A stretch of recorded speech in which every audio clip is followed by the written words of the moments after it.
referente à origem dos coronavírus patogênicos, ninguém tem ao certo ainda, ninguém tem a certeza de como que eles surgiram.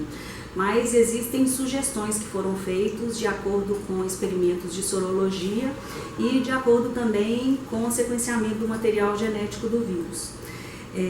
Teoricamente, os vírus patogênicos, os coronavírus patogênicos, como o SARS e o MERS, eles tiveram a origem deles em morcegos.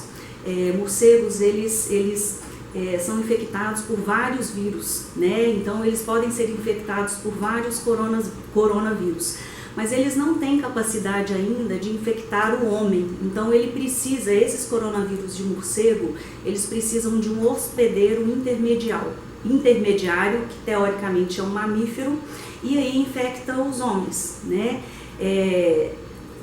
Já foi descrito na literatura que os coronavírus já foram encontrados em fezes e em suave retal de morcegos. Isso daí sugere que a transmissão de morcegos para um animal ele aconteceria via fecal oral, né? Então, teoricamente, esse animal intermediário ele seria um animal silvestre, né? Que teria contato com os excrementos do morcego. Então, no caso do SARS, esse animal que é considerado animal intermediário, o hospedeiro intermediário, ele foi os civetas. Os civetas, eles são tipo uns gatos selvagens que nós não temos aqui no Brasil. No caso da MERS, que foi o coronavírus altamente patogênico que surgiu no Oriente Médio, os hospedeiros intermediários foram os dromedários, né? Nesse caso agora, do Covid-19, especula-se, né, através do sequenciamento genético do vírus, que a origem desse hospedeiro intermediário seja os pangolins, né? Os pangolins também no Brasil não existe essa espécie e teoricamente ele foi transmitido para as pessoas e para os outros animais, porque os chineses eles capturam esses animais silvestres na natureza, então provavelmente eles capturaram esses animais já infectados e colocaram ele nesses mercados. Então ele possivelmente pode ter transmitido esse vírus para os animais e para o humano através ou de secreção nasal ou contaminação fecal oral. Os coronavírus eles são altamente mutáveis, né? Ele é um vírus RNA. Só por ele ser um vírus RNA, assim como o vírus influenza, ele é altamente mutável.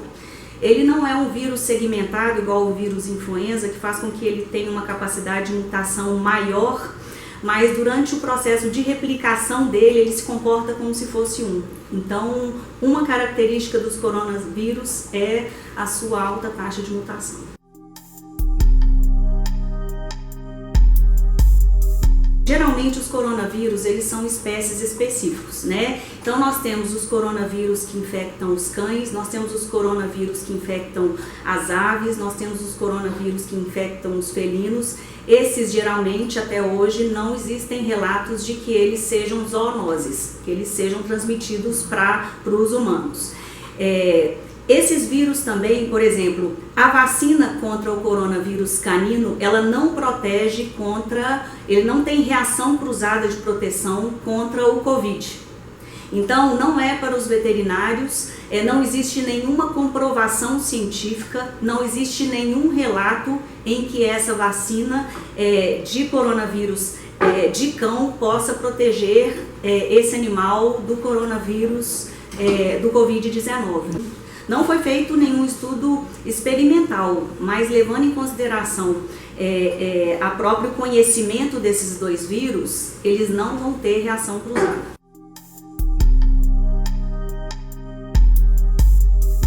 O que é especulado é que um animal silvestre que tenha contato com fezes ou secreções de morcego, ele pode ser infectado por esse vírus. Esse vírus pode sofrer mutação ou não para ele ser infectado e para ele transmitir para os outros animais. Então ninguém sabe ao certo.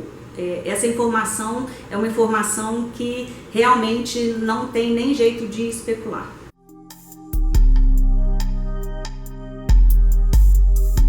Especula-se, né, o que a gente acredita é que não foi através da alimentação né, do animal.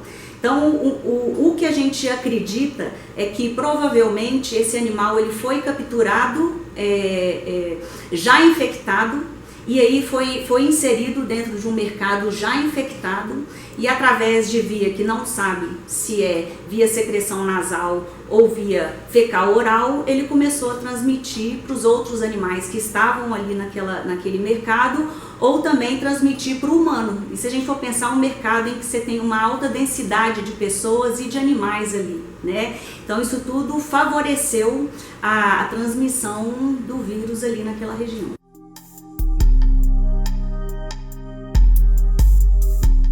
Esse caso aconteceu na China, né? Esse tutor ele estava confirmadamente infectado pelo Covid, e aí ele transmitiu esse vírus para o seu animal. Essa transmissão, o animal ele foi infectado, mas os testes eles deram ele foi infectado, mas com carga viral baixa, e ninguém sabe se ele vai transmitir ou não aquele vírus para outros animais ou para pessoas, né?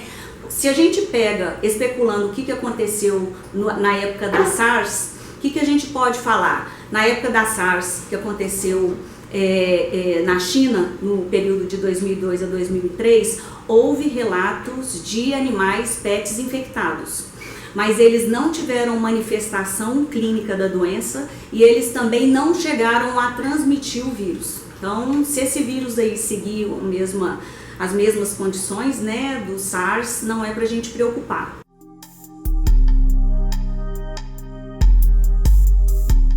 Olha, nós não estamos trabalhando com vacinas, mas a produção de vacina, ela acontece, existem várias etapas, né? Então, a etapa de produção da vacina não é suficiente para colocar essa vacina no mercado. Existem todas as burocracias de um teste clínico que tem que ser feito, e isso daí realmente demanda tempo.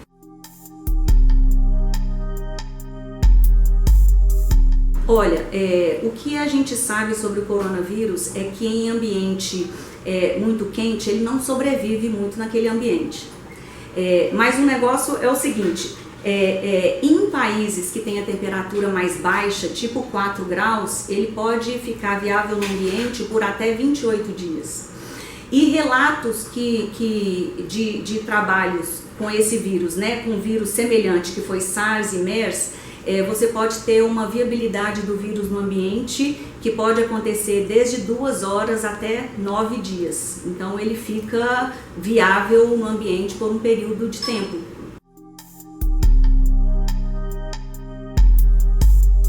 Para a gente inativar esse vírus seria lavar as mãos com água e sabão. Sabonete, né?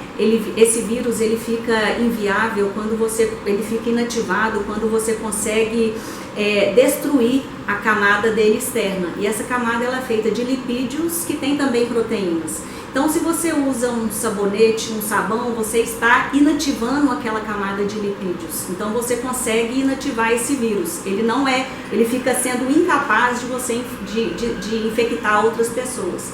Então, como que tem que ser feita a higienização das mãos? É você gastar um tempo, né? Também não adianta nada você pegar um sabão e em menos de 15 segundos você já resolver a sua higienização. Você tem que pegar aquele sabão, água e sabão, você tem que passar por toda a mão, entre os dedos, esfregar a palma da mão, esfregar a planta da mão, fazer esse tipo de esfregar durante uns 20 a 30 segundos. Isso daí vai ser excelente, vai ser super efetivo para a inativação desse vírus. Se por um acaso você está no ônibus, né, e aí você não tem, por exemplo, água e sabão disponível naquele momento, então você pode utilizar álcool em gel. Álcool em gel, né, com uma graduação alcoólica acima de 70%. A gente fala acima de 70% até 95% ele é eficaz. E também não é daquela situação em que você pega uma gotinha de álcool e sai esfregando a mão de qualquer maneira, né? É recomendado que você pegue pelo menos uma quantidade equivalente a uma colher de chá e você saia esfregando aquele gel por toda a mão durante 20, 40 segundos e deixar ele secar. Então essas são maneiras que são maneiras simples e são maneiras baratas e são maneiras extremamente eficazes. Uma outra maneira também, um outro hábito que nós vamos ter que mudar, e isso daí a gente não fala nem em relação só ao coronavírus, mas a gente fala em relação aos vírus influenza, é sobre não ficar passando muito a mão na boca, né? Porque nós temos aquele hábito, se a gente sabe que se você pegar num ambiente contaminado, geralmente quando a gente fala de vírus influenza, só o toque de 5 segundos num ambiente infectado, você já transmite para sua mão aproximadamente 30% daquele vírus que estava naquele ambiente na sua mão. E nós temos o hábito de pegar a mão e toda hora a gente está colocando a mão na cabeça, colocando a mão no nariz, colocando a mão no olho, colocando a mão na boca. E aí com isso a gente facilita essa transmissão desse vírus. Estudos têm demonstrado lá na China que numa sala de aula, por exemplo, os pesquisadores viram que durante 1 hora as pessoas levam a mão para a boca, para o rosto 23 vezes. Então esse daí é um hábito que nós brasileiros e nós, todo mundo, né, nós temos que evitar, porque as mãos também são excelentes maneiras de contaminação e de transmissão desse vírus.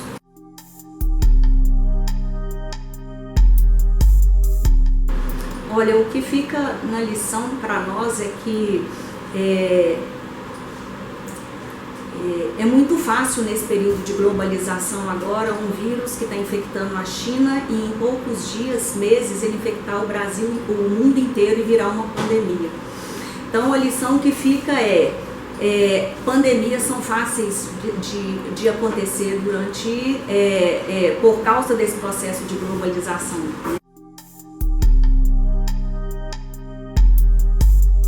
Para profissionais de saúde, é recomendado, né, aquela lavagem das mãos, igual eu comentei, tanto antes de mexer com os animais, quanto depois de trabalhar com os animais. E para profissionais de saúde é recomendado as máscaras. Tá? Mas assim, não é para em momento de alarde, nós não temos no Brasil nenhum pet contaminado, nós não temos, as pessoas que foram infectadas ainda pelo vírus no Brasil são pessoas que viajaram para outros países e que tiveram contato próximo com essas pessoas. Então nós não temos uma transmissão maciça desse coronavírus na população. Então não é para ter alarde nenhum em relação a isso. Eu recomendo à população e recomendo aos profissionais de somente procurarem sites confiáveis. E esses sites confiáveis, eles estão relacionados com a OMS, que é a Organização Mundial de Saúde. Nós temos o site do Ministério da Saúde, que lá tem todas as informações. É interessante também falar do site do Ministério da Saúde, é que todas as atualizações que são feitas sobre a doença no Brasil, eles vão atualizando diariamente. Então, são sites super confiáveis, que você pode ter essas informações a qualquer momento.